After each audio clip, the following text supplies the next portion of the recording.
Okay, so if you think your e-commerce website is just a pretty little business card, or heck, even if you think your e-commerce site is a store, I can guarantee you're leaving tons of money on the table because you haven't understood one of the fundamental aspects of e-commerce and why it's so different than a regular brick and mortar store. And I can guarantee you, it's a magical world out there. Bonjour Shopify world, my name is Andrew from ecomexperts.io, and in this video we'll look at what is a wireframe, the importance of a wireframe, and how a wireframe can make you more money. Wireframe, you ask?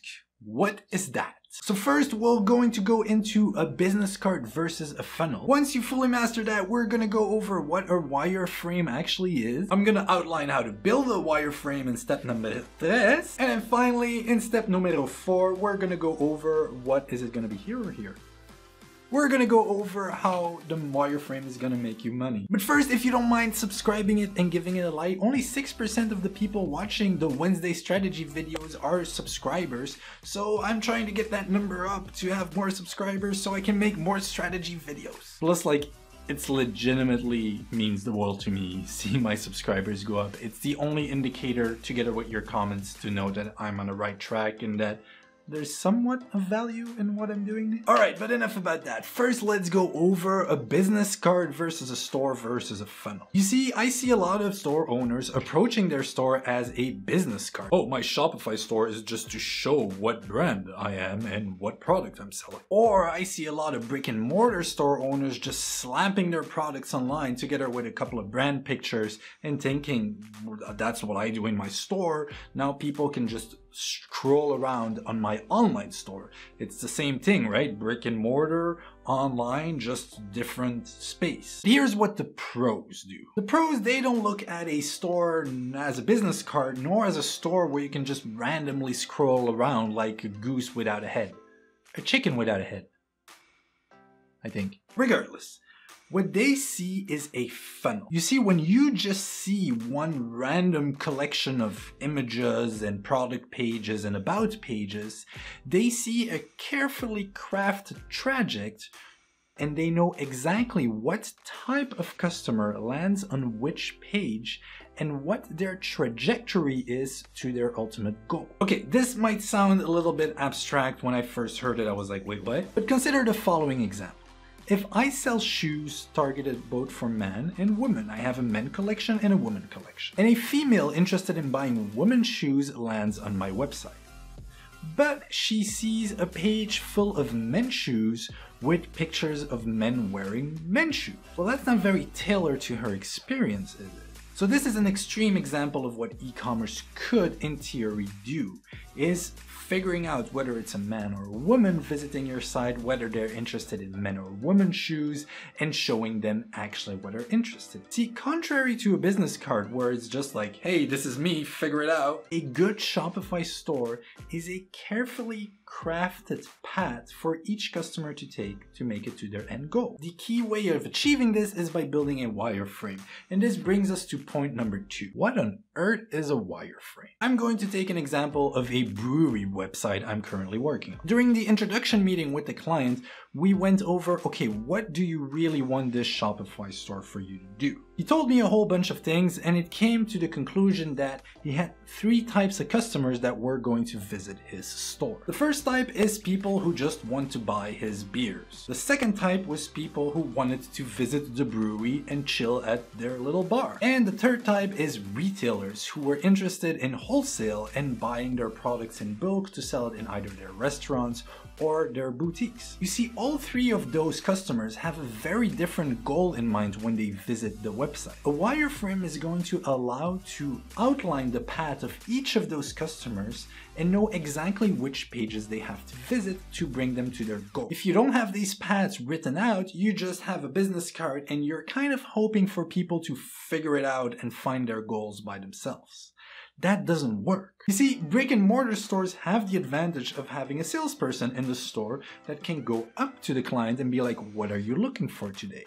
And guide them through their goal. The salesperson can then take the visitor by the hand and guide the visitor to their intended goal of either purchasing or visiting or doing a wholesale order. completely different. Because obviously you can't have a physical salesperson on your website. You're going to build a wireframe and you're going to outline exactly to which page each of those customers are going to navigate, and you're going to funnel them towards their goal. Okay, Andrew, that makes a lot of sense. I know what a wireframe is. I know the importance of one. How do I go about and build one? Well, I'm glad you asked.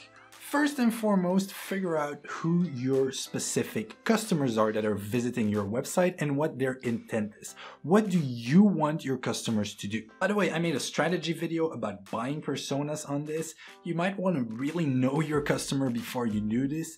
And if you want to figure out how to create a really good buyer persona, you should watch that video before this. But okay, now that you've figured out exactly which types of customers are going to visit your store and what each of these customers are looking for to achieve by visiting your store, write down the exact pages you want them to see. An example of this, if you're maybe in a higher priced ticket item, is a completely new visitor that has never seen your store before. Maybe you want to show them the About page so that they get to know your brand before they purchase. Because we know from the sales video that they're probably not going to purchase on the first visit anyway. So might as well take this moment to talk about your brand and lead them through a brand page. For returning customers that already know who you are and about your brand and how fantastic you are, there is no point of reintroducing yourself, so maybe you want to make sure that those customers land on a specific page, which is not your home page.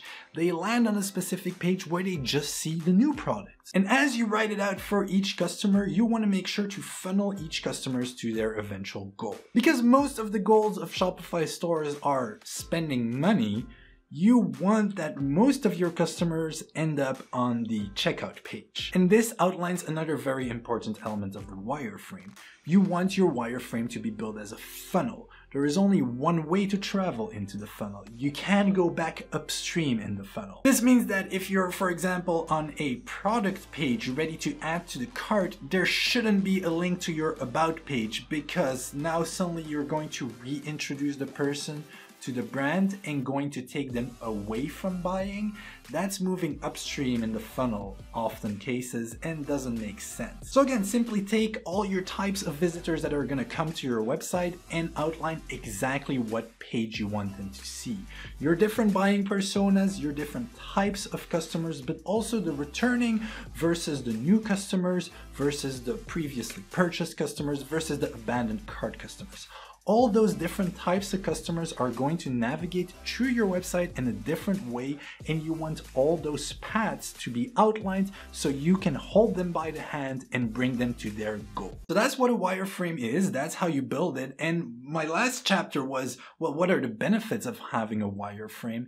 And that should be pretty obvious by now. Having a solid wireframe and building your website on top of that makes it so that people don't run around like a bunch of chickens with no heads. I figured it out, it's definitely the chicken thing. Because the geeses, they're long gone to Florida. But regardless, a good wireframe will hold each and every customer in their hand and will ensure them that they reach their goal, which often aligns towards your goal, which 99% of the cases results in you making more money. So don't leave these things to chances, plan them out very, very precisely, and you're gonna increase your conversion rate. That's it for wireframes. My name is Andrew from ecomexperts.io. I hope you learned something new in this video. Make sure to subscribe, make sure to like, make sure to say like, hey, but that doesn't make any sense. I hate you, Andrew, or this makes sense. Let me know about this, or ask all your questions in the comments because I read them all and I actually respond to them all. Anyway, I will see you in another strategy video every Wednesday, or a code video every Monday or Thursday, or an app review video every Tuesday, or the special thing coming up on Friday. Adios!